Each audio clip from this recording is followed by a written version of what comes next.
রহমানির রহিম। দয়াল কুদরতে খোদার কুদরত পর্ব 87। অলৌকিক ঘটনা। সম্মানিত পাঠক পাঠিকাবৃন্দ, সবাই আমার সালাম নেবেন।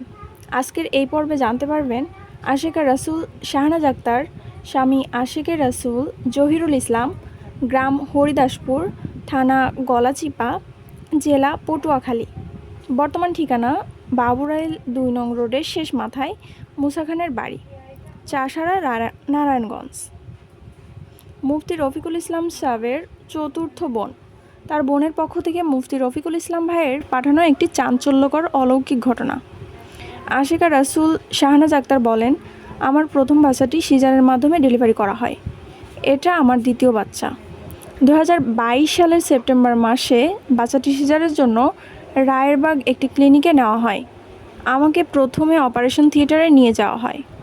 সেখানকার পরিচালক বলে ওনাকে প্রথমে আলট্রাসোনো করায় আনতে হবে, কিন্তু আমাকে আলট্রাসোনো না করেই একজন সার্জেন্টের সহকারী নার্স অপারেশন করতে শুরু করে। সে প্রথমে আমাকে জিজ্ঞেস করে প্রথমবার কোথায় সিজার করা হয়েছিল। তখন আমি বলি, আপনি অপারেশন করতে এসেছেন, আপনি কি দেখেন না আগেরবার কোথায় সিজার করা হয়েছিল? যাই হোক, আমি তাকে জায়গাটি দেখিয়ে দেই। সে সিজার করতে গিয়ে আমার জরায়ুতে পোষ লাগিয়ে দেয়।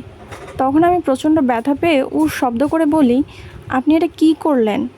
কিন্তু ওনারা কিছু না বলে বড় বড় সেলাই করে দিয়ে বের হয়ে যায়। আমি বলতেছি আমার যেন কেমন কেমন লাগতেছে। তখন আমি দয়াল কুদরতে খোদাকে স্মরণ করে বলতেছি, দয়াল তুমি দয়া করো। সাথে সাথে আমি দরুদ শরীফও পড়তেছি। ওখানকার নার্সদের বলতেছি আমার যেন কেমন লাগতেছে, আমার হাত পা ঠান্ডা হয়ে আসছে। তখন তারা আমার প্রেশার মেপে দেখে আমার প্রেশার দ্রুত কমে যাচ্ছে। এমন অবস্থায় নার্সরা আমাকে রেস্টের রুমে নিয়ে যায়। সেখানে আমি দরুদ শরীফ পড়তেছি এবং দয়াল বাবাজান ও দয়াল কুদরতে খোদাকে ডাকতেছি। এক পর্যায়ে আমার জ্ঞান হারিয়ে যায়। তখন আমি দেখতেছি আমাকে যে রুমটায় রাখছে ওই রুমটা পুরো আলোকিত হয়ে গেছে। সাদা ফকফকা মনে হয় শুধু নূর আর নূর। আমার মাথার কাছে দুইজন দাঁড়িয়ে আছে, তাদের চেহারা মোবারক অতি উজ্জ্বল। আর বাম পাশে আরও একজন দাঁড়িয়ে আছে, তার চেহারা দেখে আমার ভয় লাগছে। মনে হয় এই বুঝি আমাকে নিয়ে যাবে। তখন আমি দয়াল বাবাজান এবং দয়াল কুদরতে খোদাকে বলছি, তোমরা আমাকে দয়া করো, আমি যাব না। আমার দুটি সন্তানের মুখের দিকে তাকিয়ে আমাকে দয়া করো। এমন সময় আমি শুনতে পাই আমার আব্বা, আমার স্বামী ও আমার বোন জামাই তারা বলতেছে ও তো মারা গেছে, ওর গোসল করানোর ব্যবস্থা করতে হবে। তারা কাফনের কাপড় সহ সব কিছু রেডি করতেছে। ওগুলি আমি অজ্ঞান অবস্থায় দেখতেছিলাম এবং শুনতেছিলাম। বাস্তবে নাকি ওই সময় ওই রুমে কেউ ছিল না। পরে ডাক্তার ও নার্সরা রুমে এসে দেখে আমার ব্লিডিং হয়ে রক্তে পুরো বিছানা ভিজে গেছে। তখন বাস্তবে আমার আব্বা, স্বামী ও বোন জামাই তারাও ভিতরে ঢুকে দেখে আমার অবস্থা খুবই খারাপ। ওই মুহূর্তে যে সিজার করছে সে ওখান থেকে চলে গেছে, অর্থাৎ ভয়ে হাসপাতাল থেকে পালিয়ে গেছে। তখন হাসপাতালের পরিচালক তিনিও ঘাবড়িয়ে গেছেন। আমার একবার জ্ঞান ফেরে আবার অজ্ঞান হয়ে যায়। এর মধ্যে আমার সারা শরীর ঠান্ডা হয়ে গেছে। আমি তখন দয়াল কুদরতে খোদাকে বলতেছি, ওগো দয়াল, আমার সন্তানদের মুখের দিকে তাকিয়ে তুমি আমার জান ভিক্ষা দাও। ওই সময় আমার মাথার কাছে দুইজন এবং পাশে আর একজনকে দেখতেছি, আমার কোনো আত্মীয় স্বজনকে দেখি না। তখন আমার মনের ভিতর আবার ভয় লাগতেছে, এ বুঝি আমি শেষ। আমি যে ওগুলো বলছি তা বলে আমার আত্মীয় স্বজনরা পাশে থেকে সব শুনছে। আমি দেখতেছি অনেক সুন্দর ফুলের বাগান। ওই জায়গায় আমি হাঁটতে হাঁটতে গেছি। ওখানে দেখি যে সুফি সম্রাট দয়াল বাবাজান মলিন চেহারা মোবারক, ওনার মুখে কোনো হাসি নেই। তখন আমার আত্মা আবারও শুকিয়ে আসছে। আর দেখি ওখানে অনেক মানুষ, সবারই সাদা পোশাক পরা। আমি তাদের কাউকে চিনি না, আমার পরিচিত কেউ সেখানে নেই। শুধু দয়াল বাবাজানের মলিন চেহারা মোবারক দেখি। এমন সময় দেখি ওখানে একটি পাহাড়ের মতো উঁচু স্থানে একটি টিভির পর্দার মতো, তার মধ্যে মহান ইমাম দয়াল কুদরতে খোদা আমার জন্য কান্না করতেছেন আর বলতেছেন, আমার একটা বোন মারা গেল, আমি জানতেও পারলাম না, শুনতেও পারলাম না। আমি কাঁদতে কাঁদতে বলতেছি, না দয়াল, আমি তোমাকে ছেড়ে যাব না, আমি তোমার কদম মোবারক থেকে গোলামি করব। আমার সন্তানেরা বড় হয়ে যেন তোমার কদম মোবারকে থেকে গোলামি করতে পারে, আমি সেটা দেখে যেতে চাই। তখন দেখি মহান ইমাম দয়াল কুদরতে খোদা হালকা করে একটা মুচকি হাসি দিলেন।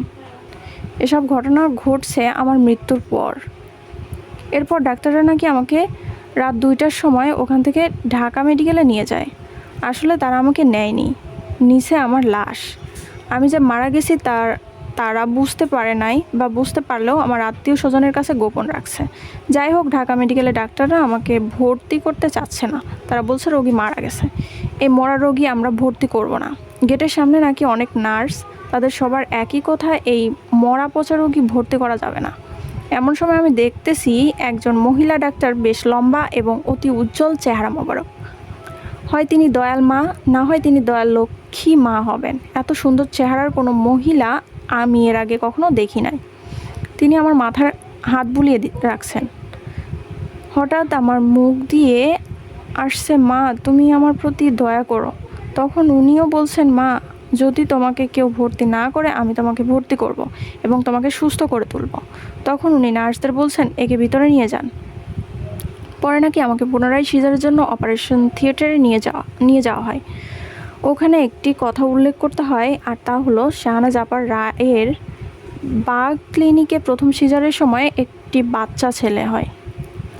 বাচ্চাটি সুস্থ থাকায় তাকে বাসায় নিয়ে যাওয়া হয়। শাহনাজ আপা বলেন, আমাকে যখন ঢাকা মেডিকেলে সিজারের জন্য অপারেশন থিয়েটারে নিয়ে যাওয়া হয়, তখন দেখি আমার লাশের এক পাশে দয়াল বাবাজান আর এক পাশে মহান ইমাম কুদরতে খুদা দাঁড়িয়ে আছেন। আমি তাদের বলতেছি, তোমরা আমার জানটা ভিক্ষা দাও, আমার 2 সন্তানের জন্য আমার জানটা ভিক্ষা দাও। এমন সময় দেখি 2 জন লোক, তাদের নোরানি চেহারা, তারা আমার আত্মাটা এনে আমার লাশের বুক বরাবর রাখলো। তখন আমার আত্মা ভিতরে চলে গেল। সাথে সাথে আমি নাকি ঝাঁকি মেরে নড়াচড়া করে উঠছি। আমার স্বামী তখন নার্সদের বলছে, শাহনাজ তো নড়াচড়া করছে, ওর মনে হয় জ্ঞান ফিরছে। এর পূর্বে আমাকে অপারেশন করে ডাক্তাররা বলছেন 24 ঘন্টার মধ্যে রোগীর জ্ঞান না ফিরলে তাকে মৃত্যু ঘোষণা করা হবে। যাই হোক, আমার স্বামীর মুখে আমার নড়াচড়া করার কথা শুনে নার্সরা প্রথমে বিশ্বাস করে নাই, কারণ তারা জানতো আমি মারা গেছি। নার্সরা এসে আমাকে দেখে তো অবাক, মরা মানুষ আবার জিন্দা হলো কিভাবে। তখন তারা বড় ডাক্তারকে ফোন দেয়। বড় ডাক্তারও শুনে আশ্চর্য হয়ে যায়, কারণ তিনিও জানতেন আমি মৃত। তখন বড় ডাক্তার একজনকে পাঠিয়ে দিছে। উনি এসে আমাকে জিজ্ঞেস করে, তোমার নাম কি, তোমার স্বামীর নাম কি, তোমার আব্বার নাম কি, তোমার কয় সন্তান। আমি তার প্রতিটা প্রশ্নের সঠিক জবাব দেওয়ায় সবাই শিওর হলো সত্যি আমার জ্ঞান ফিরে আসছে।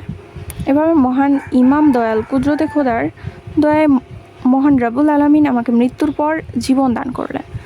আমি এ ঘটনা যখন লাইভে মহান ইমামের কদম মোবারকে কেঁদে কেঁদে বলতেছিলাম, তখন দয়াল নিজেও কাঁদতেছিলেন। পরে তিনি একটি হাসি দিয়ে বলেন, শাহনাজ তোমার ভয় নেই, তুমি সুস্থ হয়ে গেছো। এই ছিল শাহনাজ আপার পক্ষ থেকে তার ভাই দেওয়ানবাগীর দল ওলামা মিশনের সদস্য আশিকে রসুল ডাক্তার মুফতি রফিকুল ইসলাম ভাইয়ের মাধ্যমে পাঠানো একটি চাঞ্চল্যকর অলৌকিক ঘটনা। সুফি সম্রাট দয়াল বাবাজানের ওফাত লাভের পর মহান ইমাম দয়াল কুদরতে খোদা হুজুর কেবলাজানের উসিলায় এ পর্যন্ত 5 থেকে 6 জন আশিকে রসুল ভাই ও বোন মৃত্যুর পর পুনরায় জীবিত হয়েছেন এবং নিশ্চিত 2টি কন্যা সন্তান মায়ের গর্ভে থেকে পুত্র সন্তানে রূপান্তরিত হয়ে ভূমিষ্ঠ হয়েছে। ভিডিওটি ভালো লাগলে শেয়ার করবেন, একটা লাইক করে চ্যানেলটি সাবস্ক্রাইব করবেন, আর এরকম নতুন নতুন ভিডিও পেতে বেল বাটনে ক্লিক করে নোটিফিকেশন অন করুন। খোদা হাফেজ। মহান ইমাম আপনাদের সহায় হোক। আমিন সুম্মা আমিন। আসসালামু আলাইকুম রহমতুল্লাহি ওয়া বারাকাতুহু।